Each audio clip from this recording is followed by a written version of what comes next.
بسم اللہ الرحمن الرحیم۔ بسم اللہ کی برکت کا واقعہ۔ کہا جاتا ہے کہ کسی علاقے میں قحط سالی پیدا ہو گئی۔ اس قحط سالی کے لپیٹ میں نہ صرف انسان بلکہ چرند و پرند سب اس کا شکار ہو گئے۔ مویشی مالکان بے حد پریشان تھے۔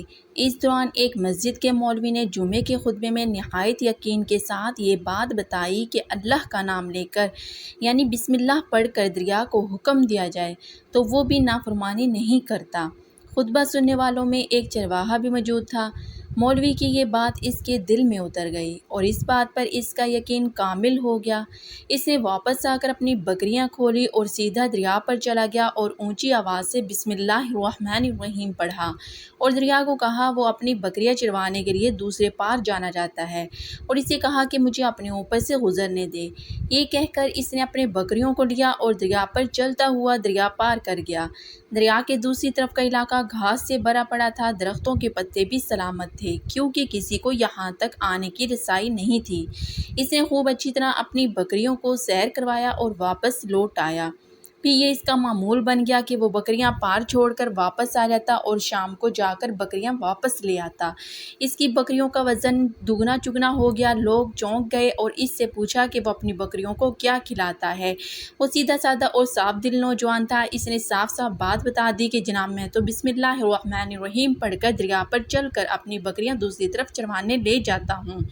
یہ بات سب نے سنی مگر کسی نے اس چرواہے کی بات پر یقین نہیں کیا کیونکہ یہ ناقابل یقین بات تھی، مگر بات ہوتے ہوتے مولوی صاحب کے پاس پہنچ گئی۔ مولوی صاحب نے اس چرواہے کو بلایا اور سارا ماجرا پوچھا۔ اس چرواہے نے مولوی صاحب کو یہ حوالہ بنا لیا کہ مولوی صاحب میں تو آپ کا شکریہ ادا کرنے والا تھا۔ آپ نے جمعے کے خطبے میں جو نسخہ بتایا تھا کہ بسم اللہ کہہ کر دریا کو بھی حکم دو تو وہ بھی انکار نہیں کرتا، تو میں تو بس آپ کے نسخے پر ہی عمل کر رہا ہوں۔ مولوی صاحب حیرت سے اس کے چہرے کو دیکھتے رہے۔ مولوی صاحب نے کہا بھائی صاحب ایسی باتیں تو ہم ہر جمعے میں کرتے ہیں، فقط ان کا مقصد لوگوں کا ایمان بنانا ہوتا ہے۔ مگر بکریوں والا ڈٹا رہا کہ میں تو بس بسم اللہ کہہ کر پانی پر چلتا ہوں اور بکریوں سمیت پانی پار چلا جاتا ہوں۔ آخرکار مولوی صاحب نے صبح خود یہ تجربہ کرنے کی ٹھانی، جسے دیکھنے چرواہے سمیت پورا علاقہ بھی آ گیا۔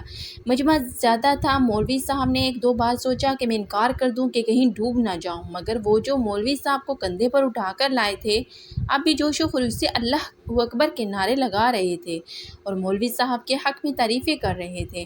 آخرکار مولوی صاحب نے اپنے ڈر کو دور کرنے کے لیے ایک رسہ منگوایا۔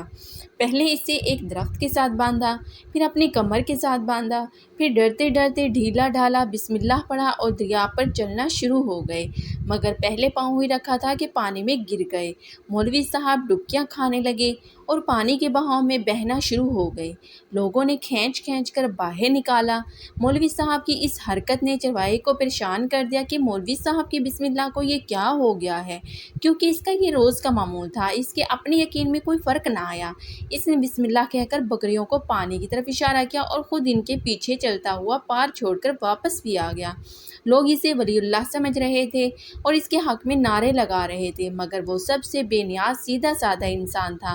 وہ مولوی صاحب کے پاس پہنچا اور کہا مولوی صاحب میں آپ کی بسم اللہ کی تعریف سے کافی پریشان تھا، مگر پانی پر چلتے ہوئے مجھے آپ کی بسم اللہ کی بیماری کا پتہ چل گیا۔